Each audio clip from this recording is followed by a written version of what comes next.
Mga problemang patuloy na bumibiktima sa marami nating kababayan. Mga kwentong sumasalamin sa iba't ibang problema ng lipunan na naghahanap pa rin ng mas konkretong tugon mula sa mga kinauukulan. Sa pagbabalik tanaw ng Reporter's Notebook sa taong 2011, Sariwain ng mga isyong aming inilantad at isiniwalat na may kinalaman sa prostitusyon, droga at krimen.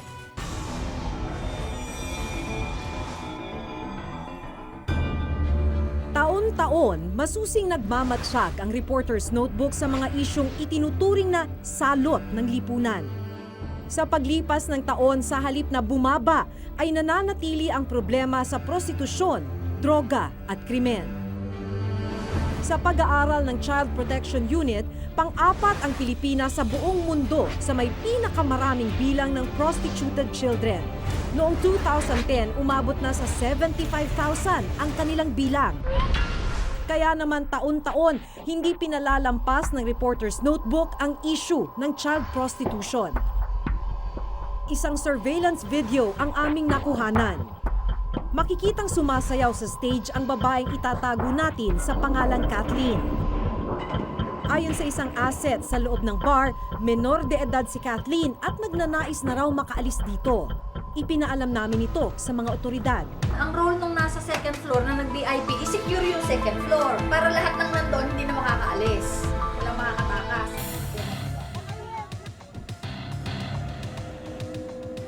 Lumimbre na yung mga advance team. Papasok na daw sila, i-rate na daw nila yung bar. Papunta na tayo. Of course, very disturbing yung itsura ng bar. Kasi ito yung, mga kahoy.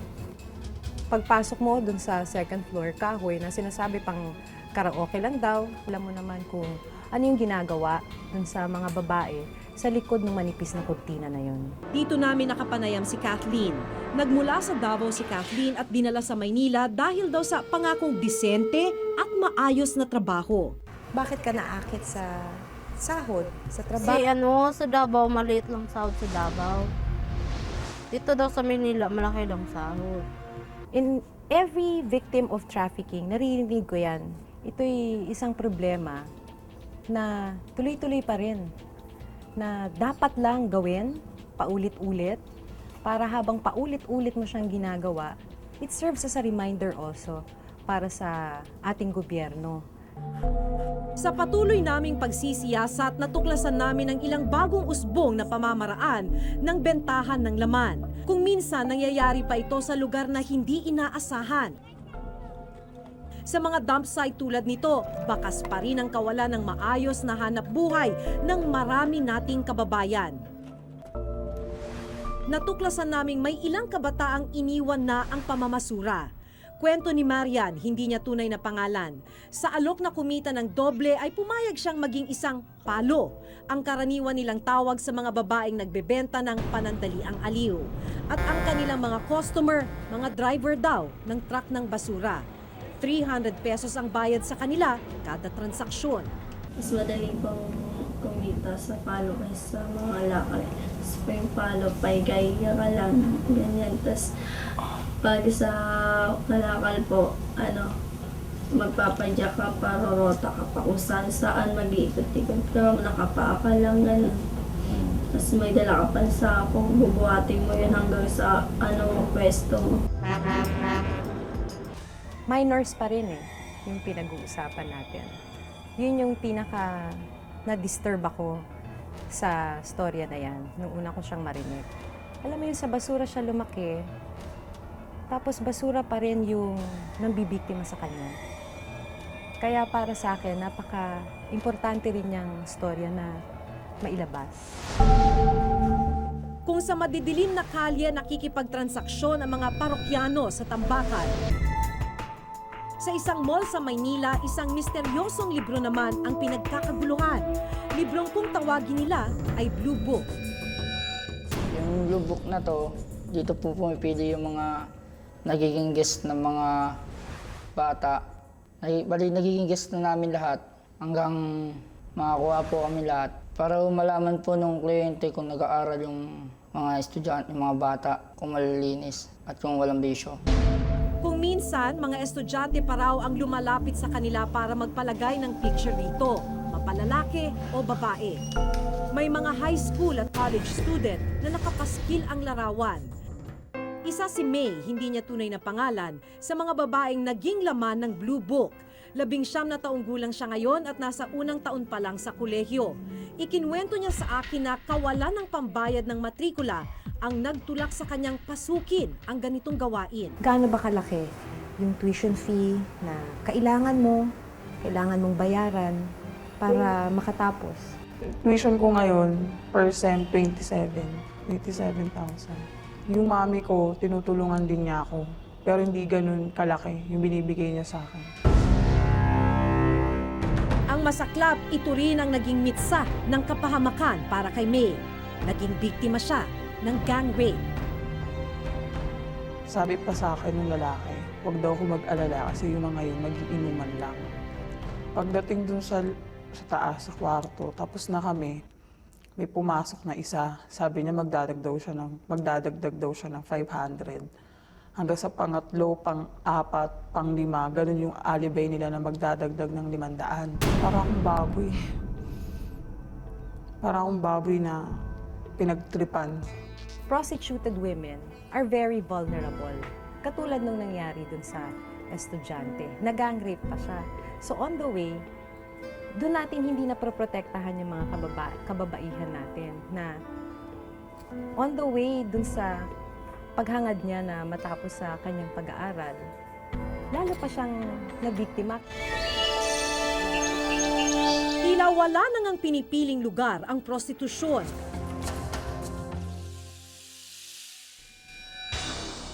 Dahil maging sa mga makapigil hiningang tourist spot sa bansa, nagiging pugad na rin ng prostitusyon. Sa Baguio City, nakilala namin si Grace, hindi niya tunay na pangalan. 15 taong gulang lang daw siya nang mapasabak sa ganitong gawain. Nung dalaga pa ako, mga 15. First na customer ko, Koreano. Siyang naka-virgin sa akin, Koreano.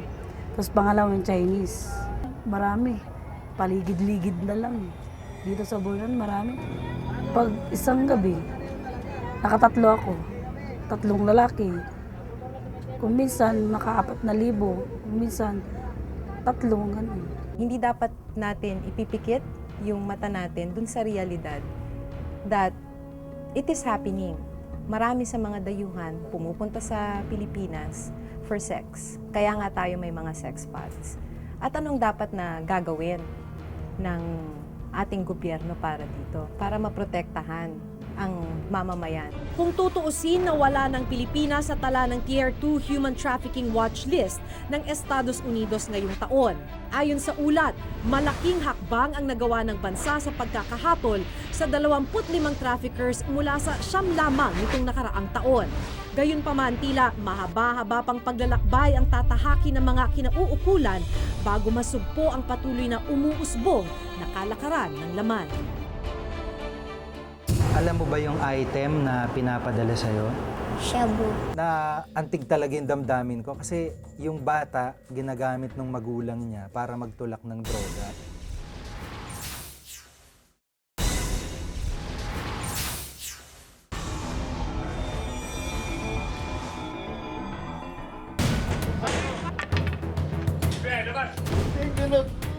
Illegal na droga, isang salot ng lipunan na patuloy na bumibiktima sa marami nating kababayan.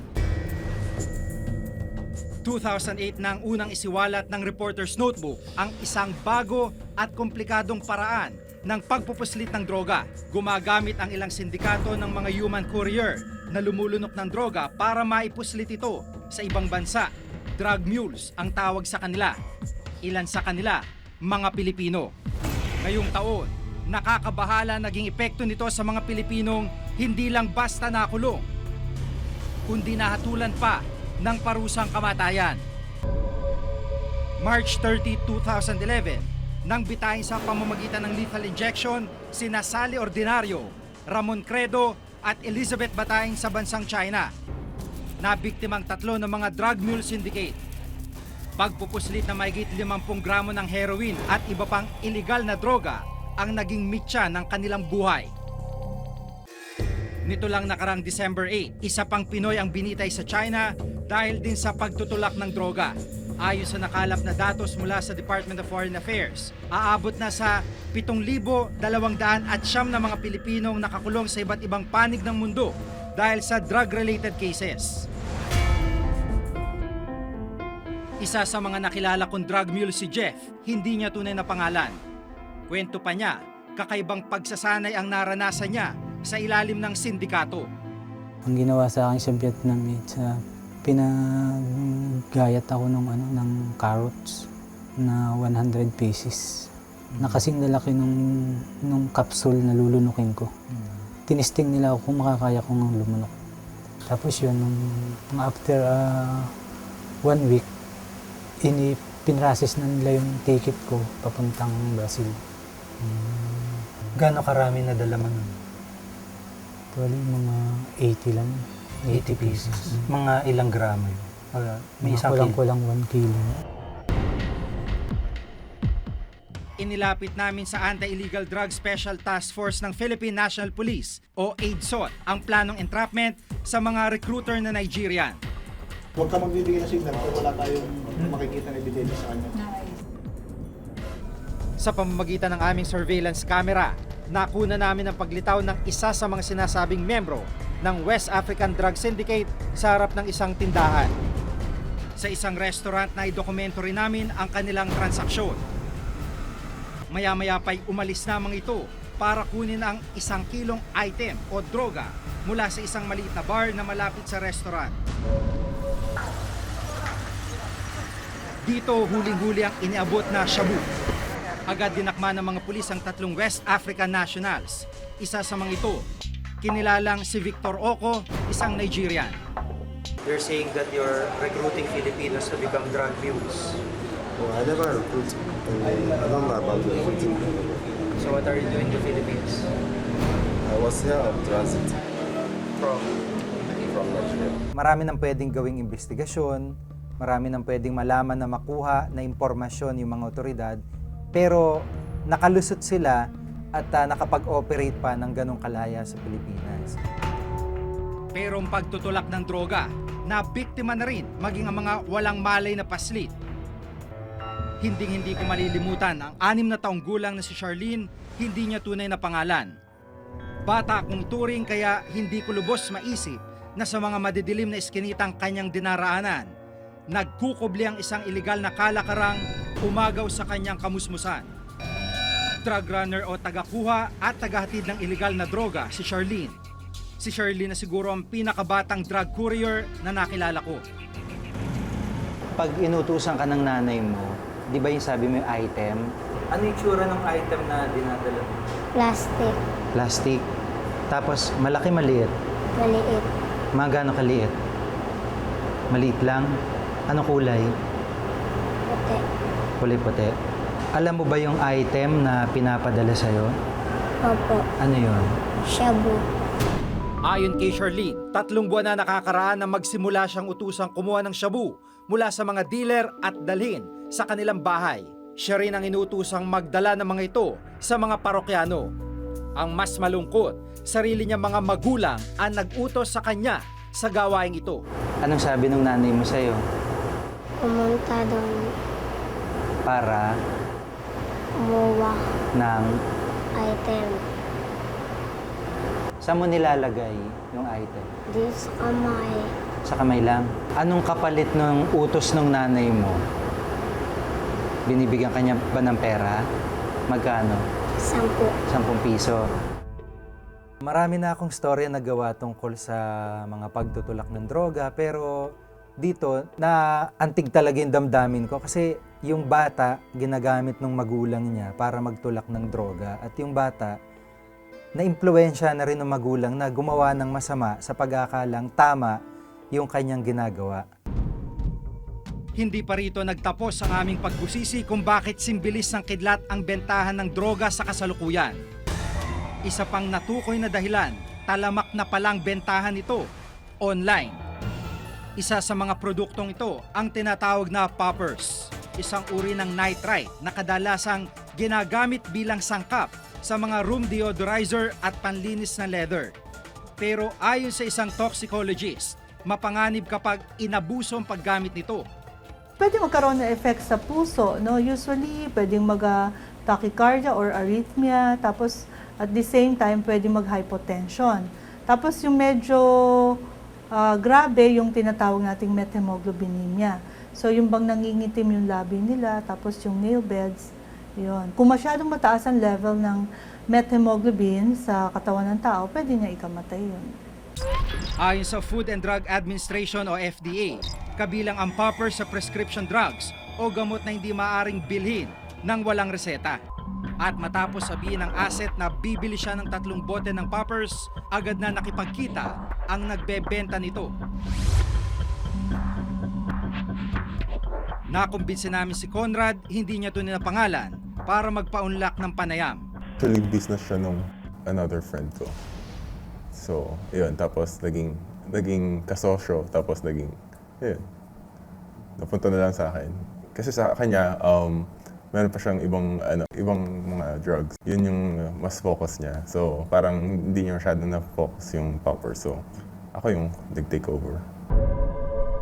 Ginagawa natin tong mga drug stories para maipaalam sa publiko ang modus, ang mga technique nitong mga sindikatong ito, kung paano sila nambibiktima at gumagamit ng mga inosenteng tao para lamang maipagpatuloy yung kanilang illegal na trade. At ito'y awareness naman sa panig ng mga otoridad na dapat pag-ibayuhin nila kasi may pagkakataon na mas malalim pa yung impormasyon na hawak ng media bago pa nila malaman.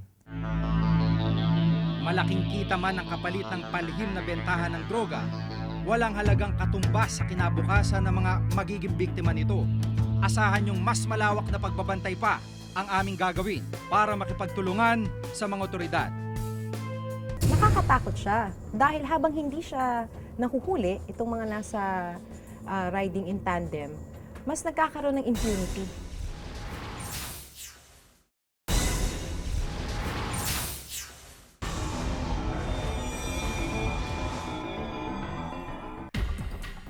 Bukod sa droga at prostitusyon, hindi rin mawawala sa listahan ng kaliwat ka ng krimen na gumimbal sa bayan ngayong taon. Ilan sa mga ito tila nakisabay na rin sa mabilis na agos ng teknolohiya, dahilan para mas naging mahirap itong masawata ng pulisya. Nadiskubre namin ang isang site sa internet na nagbebenta ng gamot pampalaglag online. Makikita rito ang cellphone number ng seller at kung paano gamitin ang gamot na kanyang ibinebenta. Kaya naman, mabilis rin daw itong nabibili. Nakilala namin noon si Rachel na 3 buwan ng buntis. Hindi niya tunay na pangalan. Gamit ang internet, bumili siya ng gamot pampalaglag sa unang buwan ng kanyang pagbubuntis.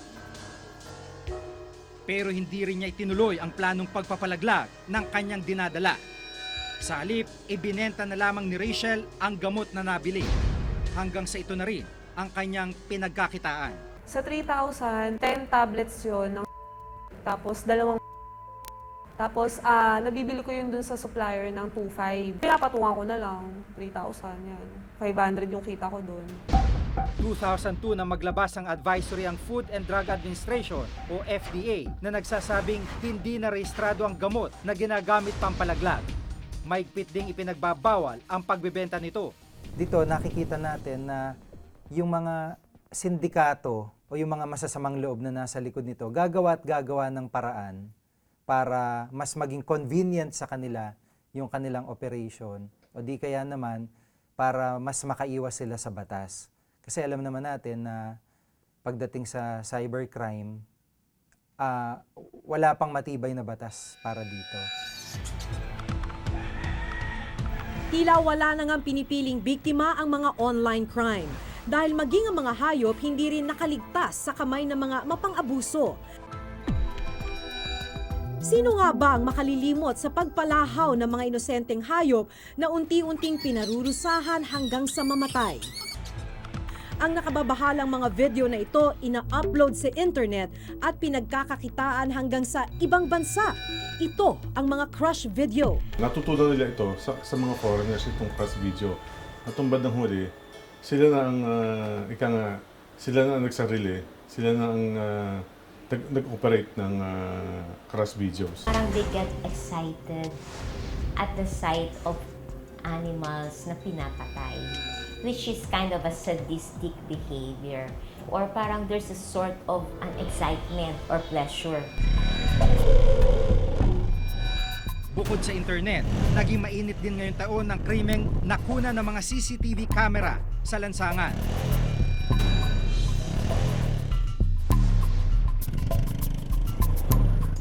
Ang mga riding in tandem o mga kriminal na gumagamit ng motorsiklo para magnakaw o kaya'y pumatay. Hulyo ngayong taon, bandang alas 6 ng hapon na makuna ng CCTV camera ang kotseng ito sa isang barangay sa Maynila. Ayon sa pulisya, papauwi ng pamilyang sakay nito. Pagdating sa bahay, bumaba ang babae para buksan ang gate. Nang may dalawang lalaking sakay ng motorsiklo, mabilis na humarang sa kotse. Agad pinaputukan ang sasakyan.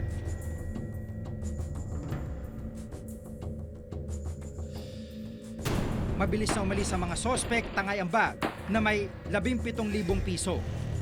Sa kabutihang palad, nakaligtas ang mga sakay ng kotse dahil bulletproof ang sasakyan. Pero may ilang pagkakataong mas masaklap ang sinapit ng mga biktima. Hindi nakala ni Editha na isa ng malamig na bangkay ang asawa nang uuwi sa kanila. Binaril ng mga hindi pa nakikilalang nakamotor si Dodong. Nakita ko siya sa morgue na nakahiga, pero hindi ako maiyak. Tinatanong ko sa kanya, bakit? Bakit napakaaga mong iwanan ng mga anak mo? Sa CCTV video ng isang establishmento, nakunan ang naganap na pamamaril kay Dodong. Matapos barilin, humarurot papalayo ang mga salarin. Nakakatakot siya dahil habang hindi siya nahuhuli, itong mga nasa riding in tandem, mas nagkakaroon ng impunity. Ang tanong kasi dyan is the PNP up to it? Kung pinasangkapan ng mga killer rider ang motorsiklo, naging mainit naman sa mata ng mga masasamang loob ang pangangarnap ng mga sasakyan. Pero ngayon, hindi lang kotse kundi pati buhay ang tinatangay ng mga kriminal. Ganitong sinapit ng mga car dealers ni sina Benson Evangelista, Emerson Lozano at kasamahang Hernani Sensil. Sa magkaiwalay na insidente ng test drive mula sa mga nagpakilalang buyer umano sa mga sasakyang kanilang ibinebenta, hindi na sila nakabalik pa sa kani-kanilang mga tahanan. Magkakaiwalay na natagpuan ng kanilang mga bangkay. Lahat sila, sunog ang mga bangkay. Yun ang hiningi kong mabuo ang pamilya natin, pero ikaw na wala ka. Kaya kulang. Sobra yung ginawa nyo. Sobrang karumal-dumal na. Nagtatrabaho ng marangal. Sana kung kotse lang ang gusto nyo, kinuha nyo na lang. Sana hindi nyo na pinatay. Tsaka sana hindi na ganun kasakit. Lumang tugtugin na kung tutuusin ang isyu ng prostitusyon, droga at krimen sa bansa. Gayunpaman, patuloy pa rin ang pagdami ng salarin at mga kawawang biktima. Hanggat may umuusbong na bagong paraan o modus operandi para magdulot ng kapahamakan ang ilan, hindi titigil ang Reporter's Notebook sa paglalabas ng mga istoryang magsisilbing babala sa publiko at gigising sa mga kinaukulan. Ako si Maki Pulido. Ako si Jigo Manikad at itong nakatala sa aming Reporter's Notebook.